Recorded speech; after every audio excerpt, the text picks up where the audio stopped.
which wasn't convenient at all. But she waited.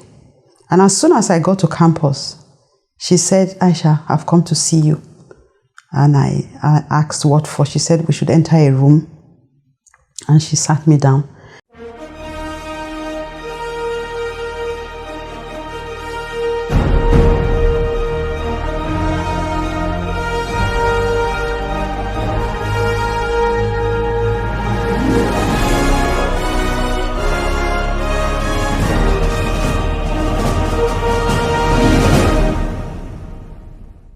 As mentioned in the last episode, there was this hunger for God. I was really hungry for God. And I wanted to be very serious, much more serious with my Muslim faith. But something happened, and then that did not work. However, in the month of April of 1990, a lady by name Hassana came to the campus to look for me. Now, I'm going to tell you what she told me after I got born again in this part of my story. When she came in, I wasn't in school. I had gone out with another friend called Aisha, who is my namesake. We had gone to do something in town. And it took a while, but she waited for me. And she actually came with her little daughter, which wasn't convenient at all. But she waited. And as soon as I got to campus, she said, Aisha, I've come to see you. And I asked what for. She said we should enter a room. And she sat me down and began to preach to me. To be honest with you, I do not remember what that message was about. But all that I remember clearly was the fact that I began to sob like a baby. I wept like a baby because God just showed me who I was, and that I was a sinner that needed Him. You know, I used to think I was a very good person because I thought I was good really because I liked a straightforward life. I wasn't the kind of person that lied a lot. I wasn't the kind of person that did all those kind of sins that people did. And some Muslims I knew, you know, were going about with girls or men. And I wasn't doing that, so I used to crack jokes with them. Anytime we joked, I would say to them, you know what, when they fling us in hell, I'm going to be in the cool part of hell. You guys are going to be in the very dangerous part of hell because I wasn't that bad. You know, but when I encountered Christ, it occurred to me that I was a sinner. I saw how wretched I was and that I needed help. And after sobbing, I asked her, what should I do? And she said to me, you need to give your life to Christ. And she led me in the prayer of salvation. As soon as I did that, because I did that from the bottom of my heart with all sincerity, I felt so free, unbelievable. It was as though a heavy burden was lifted off my shoulders. I had never felt like that in my life. I couldn't believe how free I was and how happy I was. My spirit was flooded with joy. It was unbelievable. And I went home that day very happy. And as I went home, because I was off campus, as I went home, I began to think, oh, how will my family see this? How will they take this? You know, I began to think of, you know, what to do and how to go about this. But that wasn't really much of a concern at that point because of the joy that I experienced.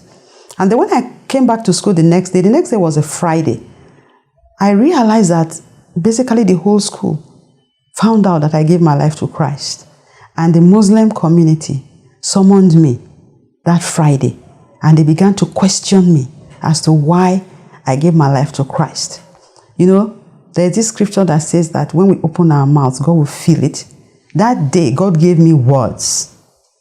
I didn't even know how those words came. I found myself saying things that I did not really plan to say, because they were saying, how could you believe in Jesus when God can't have a son? He couldn't have been God's son. And I was able to tell them, because the Quran actually also says that the Holy Spirit overshadowed Mary, and Mary gave birth to a son. And that son that Mary gave birth to was Jesus. And for the very fact that Mary was a virgin, which the Quran also recognized, I said to them, why wouldn't you believe that Jesus was the Son of God when his birth came about by reason of the Holy Spirit, who is also God? God put these words in my mouth. I mean, I didn't know how he did that. So after some time, they let me go. And I went away happy. They couldn't change my mind because I had already made up my mind, and I knew that I did the right thing because there was deep peace inside of me that I knew money couldn't buy. Nothing could have given me that peace that I enjoyed. Now, I want to talk about what Sister Hassana told me. That was a lady who God used to save my life. She said to me that while she was at home, because she was a housewife, that the Holy Spirit spoke to her, go to the university and speak with Aisha. And she said, oh, university. It was like a burden to her because she had this baby. And God repeated it a second time. So she knew it was serious. So she picked her baby and took a taxi and came to the university to meet me that day. Now, this will let you know that God is interested in every soul. He was interested in me that day. He wanted to save my soul that day, and he sent his servant to save my soul. He used her as an instrument to reach me that day. So I want you to also know that God loves you and he wants to reach you and he wants you to come to him because he's done all that needs to be done to save your soul. He sent his son Jesus to die for you and he's waiting for you. I just pray that you will seize the opportunity as you hear this today.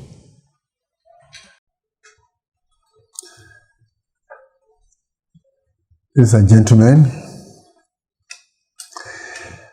I met this lady for the first time, something like July or August 1990. I heard her story personally from her mouth. It's something like 31 years ago. Adventure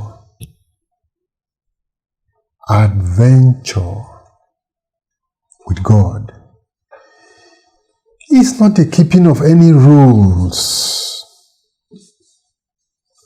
It's not good works. If God knew that any human being would be saved by good works, there was no need to have sent Jesus into the world. God knows we can't, by good works, merit his presence. Somebody had to pay the price. The debt that we owed and we couldn't pay, God sent his son to pay for us. When Aisha realized the position of her life and her eternal destiny, she wept like a baby. There was a price to pay. She's going to tell us about it. She's mentioned it already. But God helped her. God has done something extraordinary for the world by sending his son Jesus. I plead with you, don't argue with God. God is bigger than you. God is greater than you. God is wiser than you. God is stronger than you. God is more learned than you. God is more elevated than you. Whatever you are, whatever you know, learn the truth. Salvation is in Jesus. Surrender your life to him. You have peace with God. You had her. Joy that could not be explained flooded her heart when she said yes, sir, to Jesus. That is what you need. Please do not forget, this is what this is all about. This is what your life is all about, and this is the reason why you are still alive. Settle your differences with God. I have a video titled The Challenge. The link is coming up. Please watch it. And just like this lady, humble yourself. Humble yourself. Talk to your Father in heaven. Confess your sins to him. Open your mouth and say, I believe in Jesus. And He died for my sins. And God will save you. You become a candidate of heaven. God bless you. Please, again, do not forget to subscribe to this channel. Send us your comments. Send this video to your friends. You could be helping to change many other people's lives and destinies. God bless you.